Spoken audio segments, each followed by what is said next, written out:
Tinapay mula sa langit. A daily morning devotion with CRC family.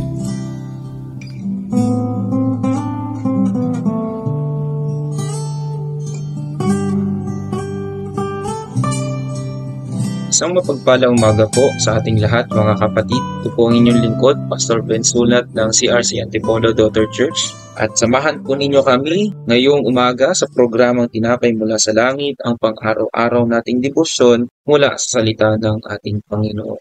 Ngayon pong umaga ay matutunghayan natin ang salita ng Diyos na matatagpuan sa Numbers chapter 22 verses 20 to 21. Ngunit bago po tayo magpatuloy, hayaan niyo po muna tayo ay magkaroon ng maikling panalangin. Panginoong Diyos na makapangyarihan, kami po ay nagpapasalamat sa napakagandang umaga. Dalangin ko po o Diyos na ang lahat po ng aming mapapakinggan ay maging kapakinabangan sa aming pamumuhay. Basbasan mo po kami na ayon sa iyong salita at maturuan mo po kami sa lahat po ng aming mapapakinggan. Dalangin po namin ang lahat ng ito sa pangalan ng aming Panginoong Jesus. Amen. Ngayon po ay bumasa po tayo sa salita ng Diyos na matatagpuan sa Numbers chapter 22 verses 20 to 21. ESV po ang aking gagamitin. And God came to Balaam at night and said to him, If the men have come to call you, rise, go with them, but only do what I tell you. So Balaam rose in the morning and saddled his donkey and went with the princes of Moab. So ang kwentong ito, kung ating babalikan sa buong chapter ng Numbers 22, ay kung saan itong si Balaam ay isang propeta, hindi isang Israelite, kundi isa siyang propeta sa nasasakupan ng isang haring si Balak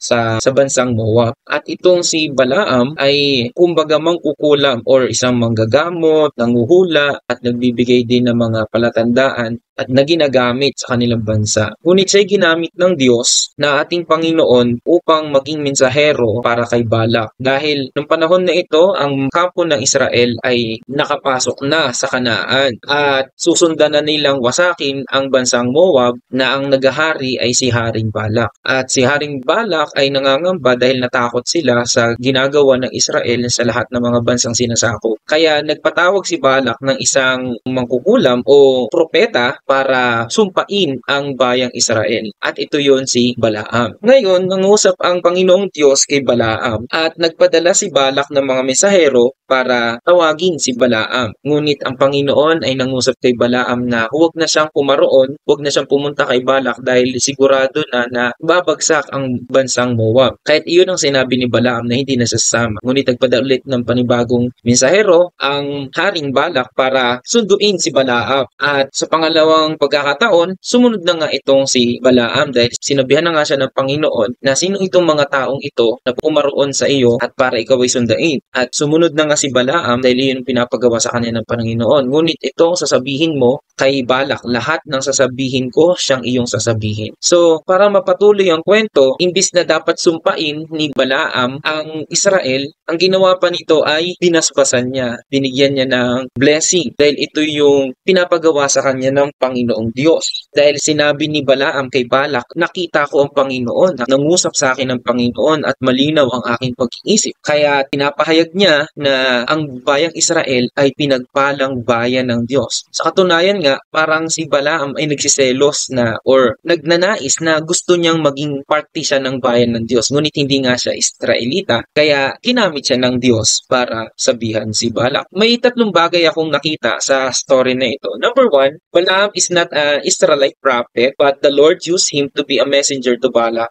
to give him a warning for the upcoming judgment and disaster to the whole Moab. Hindi siya Israelita, hindi siya propeta ng Israelita, ngunit ginamit siya ng Diyos para maging mensahero upang bigyang babala na ang judgment ng Panginoong Diyos sa Moab ay sigurado ng darating. Number two, yung sinasabi doon ng Panginoon, sabi niya nung gabing iyon, rise and go with them. It's a praise from the Lord that His judgment to Moab is sure and final verdict. Nothing will be changed, even Balak went to see Balak. So, hindi na magbabago yon. Pinagbigyan niya, sige, pumunta ka roon, sumama ka sa kanila. Ngunit yung judgment ko ay hindi na magbabago. Yun yung ibig sabihin ng Panginoon na rise and go with them. Sige, sumama ka, puntahan mo si Balak. Pero hindi na kailanman magbabago ang aking judgment o ang aking verdict para sa bansang Moab. And sabi nga ng Numbers 23:19, kung iaakit natin yung pagbasa, God is not a man that he should lie, nor a son of man that he should change his mind. Hindi na kailanman magbabago yung isip ng Panginoon. Kung ano yung sinabi niya, siyang kanyang ginagawa. Kung ano yung judgment ng Lord, yun ang siyang matutupad. So, dahil nais nga ng Panginoon na pagpalain ng Israel at sakupin ng buong Kanaan, pati ang Moab at lahat ng mga bansang nakapalibot doon, binigay ng Diyos para sa Israel. Kaya sure ang magiging kapahamakan ng Moab. And number 3, sa nakita ko, sabi doon sa isa pang phrases, but only my word which I speak to you, that you shall do. And so, yun yung sinabi pa ng Panginoon, na tanging ang sasabihin ko lang at tanging mga salita ko lang ang sasabihin mo at yun ang siyang gagawin mo. So, nothing more, nothing less. It means only says fail. Praise by praise and word by word, and no man can change what he already said. Iyon yung nais sabihin ng Panginoon. Kaya nung nagkita sila ni Balaam, so 3 beses nagpunta sila sa isa pang burol, bundok para makita kung gaano karami yung Israel na nasasakop sa kanila. Doon, nag-bless na naman si Balaam. Imbis na dapat curse yung ibigay niya kasi iyon ang pinapagawa sa kanya ni Balak, pero blessing ang binigay niya. Nagalit si Balak. So punta naman sila sa second place. Ganon, same pa rin. And third place, same pa rin. So walang nangyari, nothing happens na pabago na gawing curse yung blessing na ginagawa ni Balaam. Kasi yun ang pinapagawa sa kanya ng Panginoon. At sinabi niya, saksi siya, nakita niya, nagpakita sa kanya ang Panginoon at malinaw ang kanyang isip. Mabuti man o masama, siyang sasabihin niya. Ito yun yung gagawin niya. So ngayon, ito po ang ating nakikita sa mensahe ng Diyos sa Numbers chapter 22. Sa ating pong pagtatapos, ang conclusion po natin, no one can curse what God has blessed. So walang sino mang tao ang kayang magbigay ng sumpa sa mga pinagpala ng Diyos at pinaspasan ng Panginoon. In Numbers chapter 23 verse 20, my command from God was to bless these people and there's nothing I can do to change what He has done. Sinabi ni Balaam kay Balak na ang binigay sa kanya na utos ng Panginoong Diyos ay basbasan ang bayang Israel at yun lang ang pwede niyang gawin. Wala siyang magagawa doon dahil yun yung binibigay sa kanya. Sabi niya, there's nothing I can do to change what He has done. Kung ano na yung binigay ng Diyos,